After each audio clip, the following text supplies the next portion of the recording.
pesquisa que fala sobre o desamparo aprendido, que ela é bastante utilizada.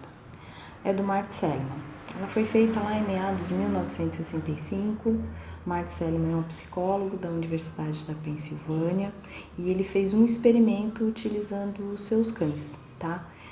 Antes de mais nada, o que diz a literatura é que os cães não foram agredidos ou de uma forma ou de outra tratados de uma forma agressiva para realizar esse experimento. Então, o que efetivamente esse experimento, como que ele foi estruturado? Seligman foi lá, pegou seus cães e criou 2 ambientes, ou seja, ele separou em 2 grupos, né, os seus cães. Então, ele colocou eles numa jaula, então, e nessas jaulas existiam correntes elétricas. Não era nada muito relevante, eram pequenos choques que traziam incômodos, mas com uma baixa intensidade. Isso era um grupo que ia ficar, então eles iam ficar nessa jaula recebendo esse choque de uma forma leve, mas recebia. No outro grupo, o que ele fazia? Ele colocou numa jaula idêntica, porém havia um dispositivo que os cachorros poderiam ir lá e conseguiam desligar a corrente elétrica que trazia esses choques, certo? Então, o segundo grupo, ele conseguia desligar, enquanto o primeiro grupo, ele tinha que se acostumar com aquele incômodo. Legal? Tá claro? Ok. Passado um período, o que o Seligman fez? Bem, eu vou pegar os mesmos cães, vou trocar de ambiente, vou colocá-los em uma jaula, mas com barreiras menores. Na prática, qualquer um dos cães poderiam sair, né? Então, ele foi lá, colocou barreiras mais baixas, né? O que fala o experimento. E aí, o que ele conseguiu entender? O primeiro grupo, que não conseguia controlar esses choques, não saiu da jaula. Enquanto o outro grupo, o segundo grupo, que conseguia desligar os choques, ele falou, que já que eu tô podendo sair, que a barreira tá menor, eu vou sair daqui. E eles conseguiram se livrar desse incômodo que eles tinham, né? O que a gente conclui quando a gente fala do grupo que não conseguia sair dessa jaula, mesmo com a possibilidade, né? Com a possibilidade dele sair. Esse grupo, ele acostumou a não fazer nada. Então, ele acabou se acostumando com uma situação que não era uma situação tóxica, vamos se dizer. Mesmo quando ele mudou de ambiente, ele entende que, independente de onde ele está, nada vai mudar. Olha que coisa muito interessante, né? Então, os cães, hein, gente? Eles entendiam que, independente da jaula, seja baixa, seja alta, eu vou continuar levando o choque do mesmo jeito, né? E os cães, naturalmente, uma vez que eles não poderiam ter esse tipo de atitude, eles começaram a ficar tristes, passaram a não comer, e que se comia muito pouco, eles não brincavam, eles não procriavam. Olha que coisa louca isso, né? E aí, pegando esse mesmo experimento, mas de uma forma diferente, né, não com choque, foi feito um experimento com pessoas, com humanos, mas utilizando barulho. Olha que legal, né? Então, e aí pegaram 2 grupos de pessoas, a mesma coisa, né? Então, um estímulo adverso, no caso de um forte barulho, aquilo começa a incomodar, então um grupo, eles sabiam que poderiam apertar o botão e desligar o som, enquanto o outro grupo não podia fazer nada e tinha que suportar o som, porque essa era a regra do experimento. Depois de um período, né, que os dois grupos também foram levados para um outro local. O primeiro grupo, que foi levado, que havia uma alavanca, também desligava o som. Ele falou, não vou ficar aqui nada, não vou ficar ouvindo esse negócio aqui, eu vou lá e vou desligar.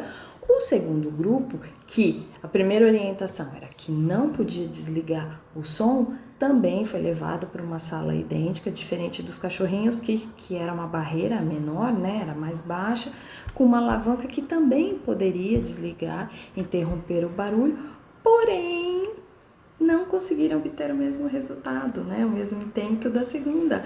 Embora a alavanca funcionasse, ninguém tentou ir lá e desligar. Gente, isso é impressionante. Então, valia mais a pena você ficar com aquele incômodo, não valia a pena tentar, eu ir lá e tentar, não, deixa eu ver se isso daqui funciona, né? Então, eu prefiro me acomodar a uma situação que não é tão legal, né? E mesmo um sentimento de grupo, eles estavam em grupo e eles sentiam que eles não podiam fazer nada, né? E mesmo essa questão de competitividade, né? Porque eles estavam tão tristezinhos, eles não se sentiam tão incapazes, o ambiente forçava isso, que eles acabavam nem tentando. Então, quando a gente está falando tanto do experimento do Seligman quanto na questão do ser humano, e aí a teoria fala muito sobre estímulo adverso, e se a gente for passar por uma linguagem mais popular, então um ambiente tóxico, um ambiente negativo, né? Um ambiente que ele não é estimulado positivamente, né? Porque isso também a gente tem que levar em consideração. E conforme você começa a estar dentro daquele ambiente, você chega à conclusão que aquilo nunca vai mudar. E quantas vezes a gente se sente assim, né? A gente acaba vivendo situações na nossa vida que a gente fala, nem adianta, porque ninguém vai me ouvir. Eu não vou mudar, eu não vou fazer nada.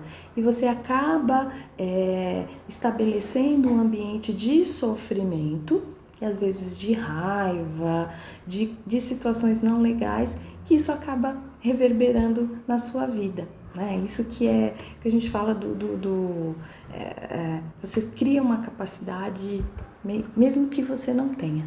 Agora, uma pergunta que eu tenho, uma observação, né, que é o meu objetivo, e no mundo corporativo, como é que isso reverbera? Como é que o desamparo aprendido, ele efetivamente reverbera nas pessoas? Então, vamos pensar primeiro no coletivo, né? Vamos pensar. Se você tem uma equipe que é tóxica, que não valoriza o seu colega, que não consegue ver a qualidade do outro, que o nível de competitividade é muito alta, né? Que eu não me importo com o meu colega. E quando eu falo que eu não me importo, não é ficar se metendo na vida, querendo saber a vida do outro, o que o outro faz, o que o outro não faz. Estou falando enquanto alma, enquanto ser humano, né? Uma equipe que cada indivíduo só olha o seu umbigo. Ele não está preocupado, já fiz o meu, quero nem saber, meu colega tá morrendo lá, ele que se dane, eu já cumpri o meu e tá tudo bem. O que vai acontecer? Essa equipe começa a descolar, então é quase que como se fossem pessoas trabalhando como PJs, cada um tá fazendo o seu e ninguém percebe o outro, né? Ninguém tem um cenário benevolente. E aí isso começa, dependendo de como que a pessoa começa a gerar um desamparo aprendido, né? Inconscientemente a pessoa começa a ficar triste, começa a ficar brava, aí começa um falar mal do outro, então tem algumas coisas e a pessoa começa a ficar triste. Agora, como é que os líderes têm que lidar com o desamparo aprendido? Então, se você é líder, gestor e afim, seja lá o que for, é uma categoria que tem que tomar muito cuidado, porque o desamparo aprendido ele é muito fino de acontecer. Se você, por exemplo, é um líder que nesse caso não é líder, é chefe, né? Então, mas ok, vamos usar as palavras que o mercado propõe, né? Então, se você não orienta, não direciona, não dá bússola, não dá rumo para a tua equipe, não posiciona sei lá, estratégia de negócio, e quando você posiciona, você só posiciona, só dá feedback tóxico de maneira negativa. Se a equipe, e aí você não tem o que hoje a gente fala de líder servidor, né? De líder grato, a tua equipe entregou, mas poxa, não era isso daqui que eu queria efetivamente, mas eles entregaram, e o que eles entregaram eu tenho que agradecer, porque eu só estou onde eu estou por causa deles, né?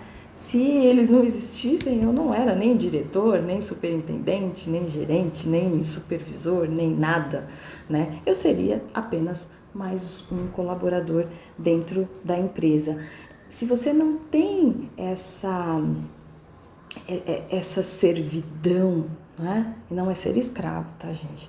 Mas se você não se coloca numa posição de líder servidor, não se coloca numa posição de agradecimento, você tem uma grande chance, e parabéns, você é o gestor do desamparo aprendido, tá? E como é que isso, qual que é o resultado disso? Como no mundo corporativo, tudo é dinheiro, tudo é resultado, tudo é meta, não adianta a gente colocar panos quentes e falar, não, imagina, né. Não, é isso, ponto, acabou. O que isso acontece, né, com um colaborador que ele tem esse sentimento, né? Ele não vai entregar, ele vai ficar desmotivado, ele vai perder a autonomia dele, porque uma vez que ele entregou e ele só recebeu feedback negativo, naturalmente ele vai pensar, para que eu vou entregar? Ele não vai reconhecer, ele nem vai olhar, ele só vai criticar, então eu não preciso entregar. E ele fica no que eu falo, né, processo de prontidão, né? Aí o gestor vai lá e cobra, o colaborador questiona também, e aí ninguém se direciona e vira uma coisa não muito legal. E aí começa todo um ciclo de desconfiança, que é um outro processo, e aí a gente fala disso depois, mas isso é uma coisa importante. E aí existe uma coisa muito importante que aí entra efetivamente o que o mercado quer. As pessoas começam a adoecer. E quando as pessoas começam a adoecer, elas começam a faltar, elas começam a entrar de licença, e isso para uma empresa não é positivo. Nós precisamos trazer resultado. Uma empresa sem lucro, ela quebra, ela fecha, mas também um colaborador doente, ele também é custo.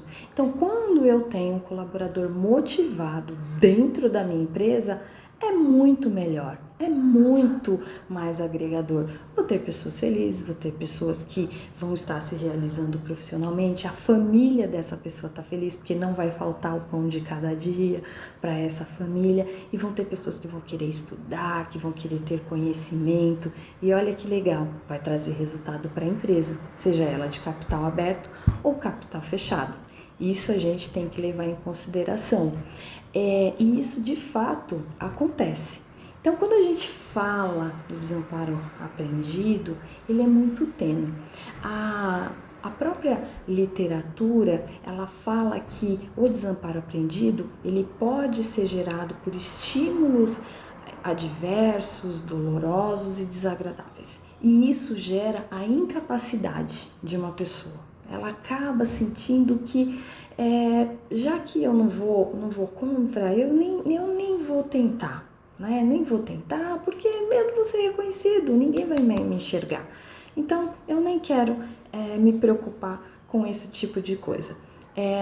Uma das coisas também que a literatura fala, o desamparo aprendido ele pode levar à depressão, e aí tem algumas controvérsias, né, que a psicologia comportamental fala, mas não é o caso, a gente não vai aprofundar tanto, mas que num contínuo isso pode levar, né, um desânimo, que leva uma depressão, que pode levar aí uma ansiedade, né, uma síndrome do pânico, né, porque se você não se sente pertencido, se você não se sente amado dentro de uma equipe, automaticamente que você começa a se sentir desamparado, e isso não é legal. E aí você começa a gerar um déficit de resultado para a empresa, e a gente tem que pensar nisso, não tem outro caminho, isso é um fato. Então, o Seligman, ele tem mostrado que, de uma forma ou de outra, o estímulo, quando você perde o controle da situação, você acaba se sentindo mais triste, né? Mas vamos usar a palavra triste. Você não tem controle, então você fala, e agora? O que eu vou fazer, né? A gente tem vários exemplos aí de pessoas que se sentem assim. Que mais que a gente pode falar? Então, essa relação de causa e efeito, de depressão e de outras doenças, elas não é tão simples assim, tá, gente? Então, não é putz, teve desamparo aprendido e estou com depressão. Não, calma, né? Porque senão fica sendo algo muito subjetivo. Lógico, se você sentir isso, vai no médico, vai no psicólogo, faça terapia, se precisar tomar remédio, ok, faça todos os caminhos que vocês entendem, mas se você se sentir confortável, chame seu gestor. Se você não se sentir confortável, procure outras ferramentas, outros caminhos para isso, porque isso não vale a pena você ficar doente por esse tipo de coisa, tá? E isso é muito sensível. Então, o desamparo aprendido, ele não é fechado enquanto, nossa, o desamparo traz a doença mental, mas ele pode ser uma referência importante, um caminho para futuras doenças mentais e até doenças psicossomáticas que a gente possa ter. Então, equipes se amem mais, se cuidem mais. Gestores que se propõem a ter um papel de líder de verdade, olhem para a sua equipe com amor. Vocês não estão no caminho que vocês não estão no cargo que vocês estão por acaso, seja, sei lá, por competência técnica, mas vocês estão lidando com vida de pessoas, ok? Espero que vocês tenham gostado. Até o próximo vídeo. Tchau, tchau!